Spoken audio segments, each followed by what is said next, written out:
നമ്മുടെ മാധ്യസ്ഥതയിൽ നമുക്ക് ഈശോയ്ക്ക് സുരക്ഷിതനായി സമർപ്പിക്കാം. കർത്താവിൻ്റെ ഉന്നതമായ നാമത്തിന് സ്വസ്ഥം ചെയ്യുന്നു. കർത്താവിൻ്റെ വിശുദ്ധ പൗരോഹിത്യത്തെ മഹത്വപ്പെടുത്തണമേ. കർത്താവ് സഭയിലുള്ള സാന്നിധ്യം പ്രകടമാക്കണമേ.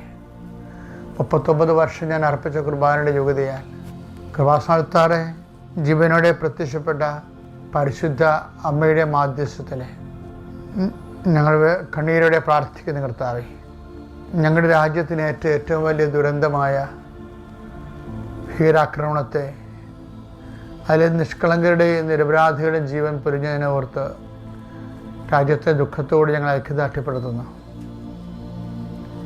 രാജ്യത്തിന് സംരക്ഷണം നൽകണമേ എന്ന് പ്രാർത്ഥിക്കുന്നു.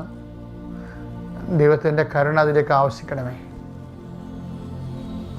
ദൈവത്തിൻ്റെ ശക്തി അതിലേക്ക് ആവശ്യിക്കണമേ. കർത്താവ് ജനങ്ങളെ സംബന്ധിച്ച് പ്രാർത്ഥിക്കുന്നു. ഈശോയെ, ഇന്ന് ഓരോരോ വിഷയങ്ങൾക്കായി ഇറങ്ങുന്നവരെ, അവരുടെ ജീവിതത്തിൻ്റെ നിലനിൽപ്പിനാവശ്യമായ ഉദ്യമങ്ങൾക്ക് വേണ്ടി ഇറങ്ങുന്നവരെ നീ ആശീർവദിക്കണം പ്രാർത്ഥിക്കുന്നു.